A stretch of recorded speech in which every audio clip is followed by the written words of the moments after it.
Hello అండి, అందరికీ నమస్తే. ఈరోజు మీ ముందుకు ఒక డెలిషియస్ రెసిపీతో వచ్చేసాను. డెలిషియస్ అని ఎందుకంటున్నానంటే ఈ రెసిపీ కోసం మనం వాడే స్మాల్ ఫిష్ లేదా మన వాడుక భాషలో బెత్తెలు ఇవి పోషకాల గని అని చెప్పొచ్చు. ఎందుకంటే ఇందులో good amount of protein, calcium, vitamin డితో పాటు minerals, nutrients like iron, magnesium and zinc ఉంటాయంట. ఇన్ని పోషకాలు కలగలిపిన ఈ రెసిపీని మీరు కూడా వెంటనే ట్రై చేసేయండి. దీనికోసం ముందుగా 1 కేజీ స్మాల్ ఫిష్ని తీసుకున్నాను. దాంట్లోకి ఒక 3 ఉల్లిపాయలు చిన్నగా కట్ చేసుకొని అందులో కొంచెం క్రిస్టల్ సాల్ట్ వేసుకొని బాగా స్మాష్ చేసుకోవాలి.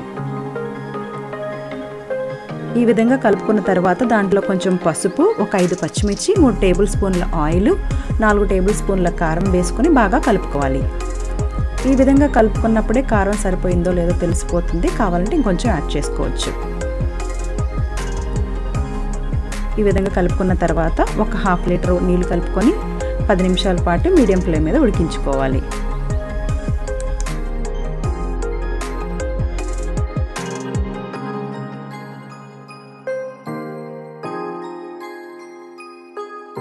సాధారణంగా ఈ రోజుల్లో పొల్యూషన్ వల్ల పెద్ద చేపల్లో ఉండే మెర్క్యూరీ లెవెల్స్ ఈ చిన్న చేపల్లో అసలు ఉండవంట.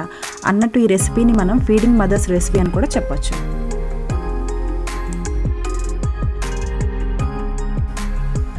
ఈ చిన్న చేపల్ని క్లీన్ చేసుకోవడానికి కొంచెం టైం పడుతుంది, కానీ టేస్ట్ మాత్రం చాలా బాగుంటుంది.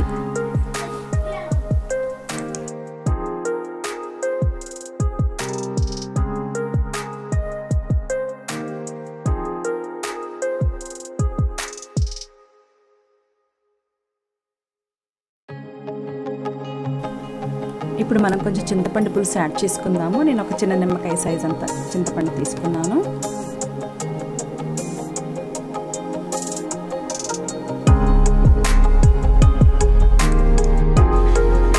చింతపండు పులుసు యాడ్ చేసుకున్న తర్వాత మరొక 10 నిమిషాల పాటు మీడియం ఫ్లేమ్లో ఉడికించుకోవాలి.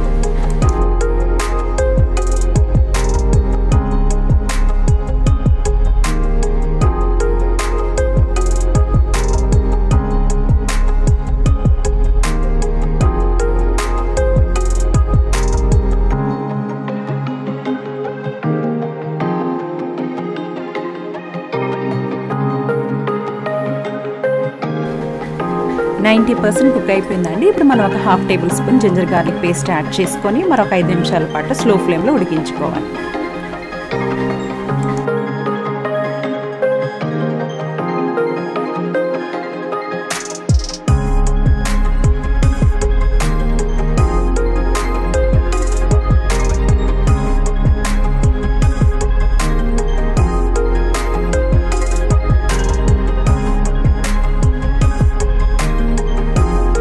చేపల కూరలోకి ఇంట్లో తయారు చేసుకున్న మసాలా అయితే చాలా బాగుంటుందండి. దాంట్లోకి ఒక 1/2 టేబుల్ స్పూన్ ధనియాలు తీసుకొని అందులో కొంచెం జీలకర్ర, వెల్లుల్లిపాయ, గసగసాలు, దాల్చిన చెక్క, లవంగాలు, యాలకులు ఇవన్నీ వేసుకొని మనం మసాలా తయారు చేసుకోవాలి.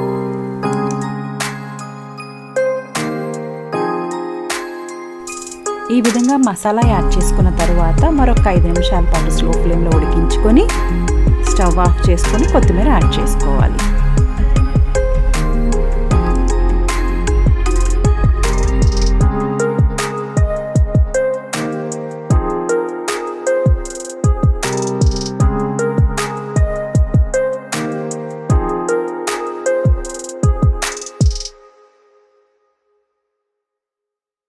అంతేనండి, ఎంతో రుచికరమైన మరియు ఆరోగ్యదాయకమైన మన చిన్న చేపల పులుసు రెడీ అయిపోయింది. రెసిపీ నచ్చిందా? అయితే తప్పకుండా ట్రై చేయండి. వీడియోని లైక్ చేయండి, మీ ఫ్రెండ్స్ అందరికీ షేర్ చేయండి. మరొక మంచి రెసిపీతో మళ్ళీ మీ ముందుకు వస్తాను. అంతవరకు సెలవు.